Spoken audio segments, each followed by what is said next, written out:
Keep going. All right, there you go.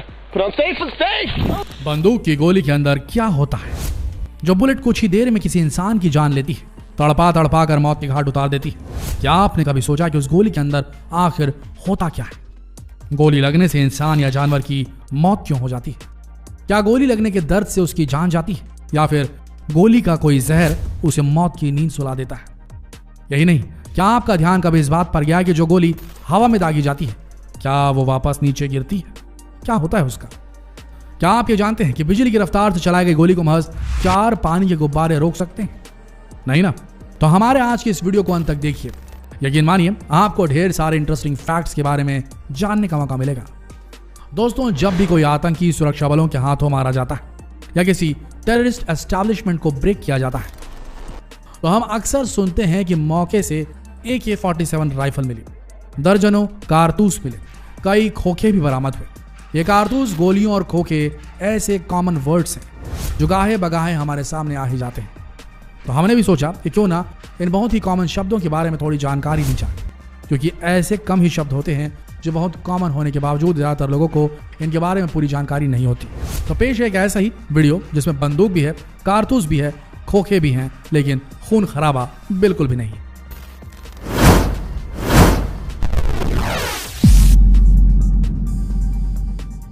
सबसे पहले बात बंदूक की गोली की, यानी बंदूक से निकलने वाली गोली क्या होती है और किस तरह काम करती है? आखिर गोली के अंदर ऐसा क्या होता है जो इसे खतरनाक बनाता है? दोस्तों, हम में से ज्यादातर लोग यही मानते हैं कि एक पूरी आकृति ही बुलेट कहलाती है। नहीं, ऐसा बिल्कुल नहीं है। असल में बुलेट के आगे बहुत ठोस मेटल होता है और बाकी का हिस्सा बुलेट केस कहलाता है, जबकि ज्यादातर लोग इसे बुलेट केस ना कहकर बुलेट ही कहते हैं। वैसे ये बुलेट केस ही है जिसे हम बोलचाल की भाषा में खोखा कहते हैं। दरअसल बंदूक से निकलने वाली गोली को कार्ट्रिज कहा जाता है। कार्ट्रिज के 3 हिस्से होते हैं। इसके सबसे आगे वाले हिस्से को बुलेट कहते हैं, जो किसी के शरीर में घुसकर उसे गंभीर चोट पहुंचाता है। फिर आता है इसका बीच वाला हिस्सा, जिसे बुलेट केस या खोखा कहा जाता है। इसी बुलेट केस में गन पाउडर यानी कि बारूद भरा होता है। कार्ट्रिज के सबसे पिछले हिस्से में एक पिन पॉइंट होता है, जिसे फायरिंग के वक्त हिट किया जाता है। रिवॉल्वर, पिस्टल या फिर राइफल से इस पिन पॉइंट पर प्रहार किया जाता है, जिसे अंग्रेजी में प्राइमर कहते हैं। तो दोस्तों, ये तो हो गई बुलेट यानी कि गोली की बनावट, जिसे कार्ट्रिज कहा जाता है। मतलब इसके भीतर क्या क्या होता है अब जान लेते हैं कि आखिर ये काम कैसा करता है, ये गोली, ये कार्ट्रिज। मतलब गोली दागी कैसे जाती है? तो मोटा मोटी कहें तो गोली भी एक किस्म की छोटी रॉकेट या मिसाइल ही होती है। तो जिस तरीके से रॉकेट के आगे का हिस्सा ही सिर्फ काम का होता है, जबकि बाकी का हिस्सा उसे पुश करने के लिए सिर्फ फ्यूल लेकर जाता है, ठीक इसी तरह गोली के साथ भी होता है, क्योंकि गोली के बुलेट केस में एक खास किस्म का विस्फोटक पदार्थ भरा होता है, जिसे हम गन पाउडर के नाम से जानते हैं। इसी वजह से जब बंदूक से गोली चलाई जाती है तो बंदूक बुलेट केस के पीछे की तरफ मौजूद एक खास किस्म के पिन पॉइंट यानी कि प्राइमर कंपाउंड पर जबरदस्त तरीके से दबाव डालती है, और जब प्राइमर पर प्रेशर पड़ता है तो उस पर लगा स्प्रिंग चिंगारी पैदा करता है, और इसी चिंगारी से गन पाउडर में बड़ा ही तेज ब्लास्ट होता है, जिसकी वजह से बुलेट को आगे की तरफ जोरदार धक्का लगता है। बुलेट केस गर्म होकर फैलता है, जिसके कारण बुलेट पर उसकी पकड़ बहुत कमजोर हो जाती है, और गन पाउडर की वजह से जनरेट हुआ फोर्स बुलेट को तेजी से आगे की तरफ धक्का देता है, और वो तेजी से घूमती हुई बंदूक की नली से निकलकर सीधे अपने टारगेट का काम तमाम करने निकल पड़ती है। तो दोस्तों, आप समझ ही गए होंगे कि कुछ देर पहले हम बुलेट का कंपैरिजन रॉकेट से क्यों कर रहे थे। दोस्तों, जिस तरीके से रॉकेट के पीछे फोर्स पैदा करके उसे ऊपर उड़ाया जाता है, ठीक उसी तरह प्राइमर पर हिट यानी कि उस पर जो प्रहार होता है वो गन पाउडर में ब्लास्ट करता है, जिससे उत्पन्न हुआ फोर्स बुलेट को निशाने की तरफ तेजी से धकेल देता है, जबकि बुलेट केस यानी कि खोखा बंदूक से निकलकर वहीं गिर जाता है। तो दोस्तों, अब यहाँ सवाल ये उठता है कि गोली लगने से आखिर मौत क्यों होती है? अब आप ये तो समझ ही गए होंगे कि गोली में कोई जहर नहीं लगा होता जो अपने टारगेट की जान ले ले।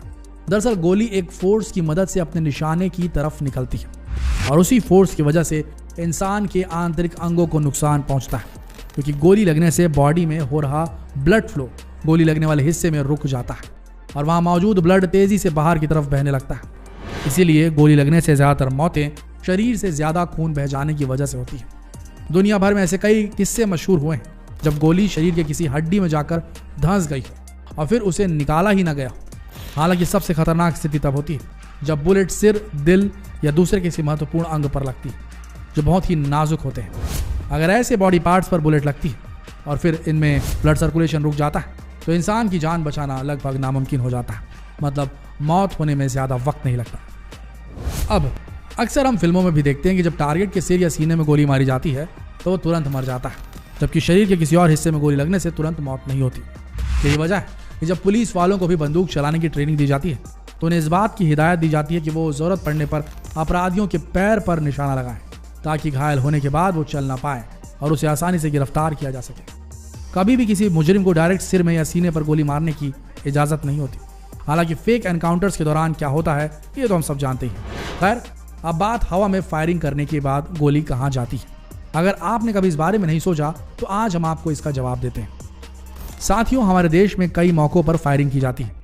सुरक्षा बल देश के दुश्मनों को मारने के लिए फायरिंग करते हैं तो पुलिसकर्मी अपराधियों को धर दबोचने के लिए फायरिंग करते हैं। इनके अलावा कुछ एंटी सोशल एलिमेंट्स दहशत फैलाने के लिए हवा में फायरिंग कर देते हैं। इतना ही नहीं, हमारे देश में तो शादी ब्याह के मौकों पर भी फायरिंग की जाती है, जिसे हर्ष फायरिंग कहा जाता है। तो आखिर हवा में फायर की गई ये बुलेट जाती कहाँ है? दरअसल इस मामले में बुलेट आसमान की ओर काफी लंबी दूरी तय करती है और फिर गुरुत्वाकर्षण बल की वजह से जमीन पर ही वापस लौटती है। हवा में बुलेट का सफर हवा की स्पीड और बंदूक की क्वालिटी पर डिपेंड करता है। हालांकि ये बुलेट वापस जमीन पर गिरते समय किसी इंसान को चपेटे में ले भी ले तो इससे ज्यादा खतरनाक नतीजे नहीं होते। इसकी सबसे बड़ी वजह यह है कि फायरिंग करते वक्त बुलेट जिस रफ्तार से सफर करती है वापस आते वक्त उसकी रफ्तार कई गुना कम हो जाती है। हालांकि अगर फायरिंग करते वक्त बुलेट किसी ठोस चीज से टकरा कर वापस आ जाए तो ये खतरनाक हो सकती है। अब जाते जाते आपको साइंस का एक और अनोखा सच ये भी बता देते हैं कि बंदूक की गोली को रोकने के लिए पानी से भरे केवल 4 गुब्बारे ही काफी हैं। सुनने में अजीब लगे लेकिन ये सच है। इसे साबित किया है कुछ साइंटिस्ट ने। दरअसल कुछ वक्त पहले वैज्ञानिकों ने अपने रिसर्च के दौरान पानी से भरे 10 गुब्बारों को एक स्टैंड पर लटकाया और उस पर गन से गोली चलाई। वहां मौजूद हर शख्स यही सोच रहा था कि गोली तमाम गुब्बारों को चीरती हुई आगे निकल जाएगी, लेकिन ऐसा हुआ नहीं। गोली 3 गुब्बारों को चीरती हुई आगे निकली और चौथे गुब्बारे से आगे नहीं बढ़ सकी, उसी में अटक कर रह गई। जैसे ही गन से गोली निकली तो इसकी स्पीड 1113 किलोमीटर प्रति घंटा थी, लेकिन पहले गुब्बारे में जाते ही इसकी स्पीड 659 किलोमीटर पर आवर रह गई। दूसरे में 373 और तीसरे गुब्बारे को चीरते वक्त इसकी रफ्तार 109 किलोमीटर प्रति घंटे रह गई।